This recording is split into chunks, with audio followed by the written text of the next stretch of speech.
قربانی کرنے والا شخص اپنے بال اور ناخنوں کو نہیں کاٹ سکتا، اگر اس نے کاٹ لیا تو اس کی قربانی نہیں ہوگی۔ السلام علیکم ورحمۃ اللہ۔ قربانی کرنے والا شخص قربانی کرنے سے پہلے اپنے بال اور ناخنوں کو کاٹ سکتا ہے یا نہیں کاٹ سکتا؟ اگر غلطی سے اس نے اپنے بال اور ناخنوں کو کاٹ لیا تو کیا اس کی قربانی ہوگی یا نہیں ہوگی؟ چونکہ قربانی کے ایام قریب ہیں، بہت سے لوگوں کے ذہنوں میں یہ سوال ہے کہ قربانی کرنے والا شخص اپنے بال اور ناخنوں کو کاٹ سکتا ہے یا نہیں کاٹ سکتا۔ آج کل بہت سے لوگ ایک دوسرے کے منہ سے یہ باتیں سنتے رہتے ہیں۔ بعض لوگ یہ کہتے ہیں کہ قربانی کرنے والا شخص اپنے بال اور ناخنوں کو نہیں کاٹ سکتا، اگر اس نے کاٹ لیا تو اس کی قربانی نہیں ہوگی۔ تو یہ بات کہاں تک صحیح ہے اور کہاں تک صحیح نہیں ہے، تو آج میں آپ کے سامنے اس مسئلے کی وضاحت کروں گا۔ آپ سے گزارش ہے کہ ویڈیو کو آخر تک دیکھیے اور اپنے دوستوں کے ساتھ ضرور اس ویڈیو کو شیئر کیجیے، کیونکہ قربانی کے ایام قریب ہیں، تاکہ لوگ اس مسئلے سے آگاہ ہو جائیں، اچھی طرح اس مسئلے کو سمجھ سکیں اور آپ بھی اس کے ثواب میں شریک ہو جائیں۔ دیکھیے، مسئلہ یہ ہے کہ قربانی کرنے والا شخص قربانی کرنے سے پہلے اپنے بال اور ناخن کاٹ سکتا ہے یا نہیں کاٹ سکتا؟ تو شرعاً اس آدمی کے لیے جو شخص قربانی کرتا ہے، قربانی شرعاً اس کے اوپر قربانی واجب ہے، تو اس شخص کے لیے شریعت کا حکم یہ ہے کہ اپنے بال اور ناخنوں کو قربانی کرنے تک نہیں کاٹے، یعنی جب ذی الحجہ کی پہلی تاریخ شروع ہو جائے تو قربانی کرنے تک ان 10 دنوں میں، ان 9 دنوں میں وہ اپنے بال اور ناخنوں کو نہ کاٹے، اور یہ نہ کاٹنا جو ہے شرعاً اس کے لیے مستحب ہے، یعنی شریعت کی طرف سے جو اس کو یہ حکم ہے کہ وہ اپنے بال اور ناخنوں کو نہیں کاٹے گا، تو یہ حکم استحبابی ہے، استحباب کے درجے میں ہے۔ استحباب کا مطلب یہ ہے کہ اگر قربانی کرنے والے شخص نے ان 10 ایام میں اپنے بال اور ناخن نہیں کاٹے تو اس کو جو ہے ثواب ملے گا، اگر اس نے کاٹ لیا تو اس پر اس کو گناہ نہیں ہوگا، اس سے سوال نہیں ہوگا کہ آپ نے اس حکم پر عمل کیوں نہیں کیا، آپ نے اپنے بال اور ناخن کیوں کاٹے، اس پر اس سے سوال نہیں ہوگا۔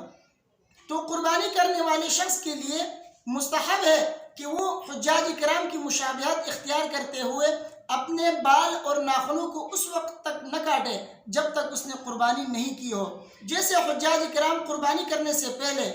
اپنے بال اور ناخنوں کو نہیں کاٹتے، تو اسی طرح ان کی مشابہت اختیار کرتے ہوئے قربانی کرنے والا شخص بھی اگر اپنے بال اور ناخنوں کو نہیں کاٹے گا ان ایام میں، تو اس کو بھی ان کی مشابہت اختیار کرنے کی وجہ سے ثواب ملے گا۔ جس طرح اللہ تبارک و تعالی حجاج کرام کے اوپر ان ایام میں اپنی برکات نازل فرماتے ہیں، اپنی برکات سے ان کو نوازتے ہیں، ان پر اپنی رحمتیں نازل فرماتے ہیں، تو اگر قربانی کرنے والا شخص بھی ان کی مشابہت اختیار کرتے ہوئے اپنے بال اور ناخنوں کو نہیں کاٹے گا تو ہو سکتا ہے کہ اللہ تبارک و تعالی اپنی برکات میں سے کچھ ان کو بھی عطا فرما دے۔ تو اس لیے علماء کرام فرماتے ہیں حجاج کرام کی مشابہت اختیار کرتے ہوئے مستحب ہے ان کے لیے کہ یہ بھی اپنے بال اور ناخنوں کو نہ کاٹیں۔ اور اس بات پر کہ قربانی کرنے والے شخص کے لیے مستحب ہے کہ ذی الحجہ کی پہلی تاریخ سے لے کر قربانی کرنے تک ان 10 ایام میں اپنے بال اور ناخنوں کو نہ کاٹے، حدیث بھی موجود ہے، اور وہ حدیث حضرت ام سلمہ رضی اللہ تعالی عنہ کی حدیث ہے، ترمذی شریف میں حدیث نمبر 1511۔ حضرت ام سلمہ رضی اللہ تعالی عنہ فرماتی ہے کہ نبی کریم صلی اللہ علیہ وسلم نے فرمایا، من رآ ہلال ذی الحجہ واراد ان یضحی فلا یأخذن من شعره ولا من اظفاره۔ حضرت ام سلمہ رضی اللہ تعالی عنہ فرماتی ہے کہ نبی کریم صلی اللہ علیہ وسلم نے فرمایا، جس شخص نے ذی الحجہ کا چاند دیکھا اور وہ قربانی کرنے کا ارادہ بھی رکھتا ہے تو اس کو چاہیے کہ وہ اپنے بال اور ناخنوں کو نہ کاٹے۔ اب یہ حکم جو ہے علماء کرام فرماتے ہیں کہ یہ حکم استحبابی ہے، یعنی قربانی کرنے والے شخص کے لیے مستحب ہے کہ وہ اپنے بال اور ناخنوں کو ان 10 ایام میں نہ کاٹے۔ لیکن ایک بات اور بھی آپ کو بتا دوں، اگر کسی شخص کے زیر ناف کے بال، اسی طرح بغل کے بال اور اسی طرح ان کے ناخن جو ہے اتنے بڑھ گئے ہو کہ اس پر 40 دن گزر گئے، 40 دن گزر گئے اور اس نے ابھی تک اپنے بال اور ناخنوں کو نہیں کاٹا، تو اس پر ضروری ہے کہ وہ اپنے بال اور ناخنوں کو ان ایام میں کاٹے، کیونکہ اگر یہ نہیں کاٹے گا ان ایام میں تو یہ اس کے لیے مکروہ تحریمی ہے، ناجائز ہے اس طرح کرنا۔ اب اس صورت میں جو ہے وہ استحباب پر عمل نہیں کرے گا، کیونکہ بال اور ناخن نہ کاٹنا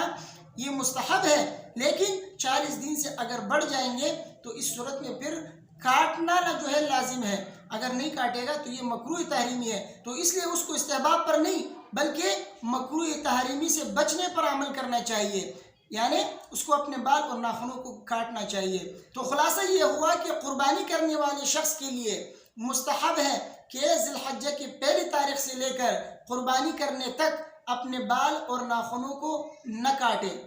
لیکن اگر اس کے زیر ناف کے بال اور بغل کے بال اسی طرح اس کے ناخن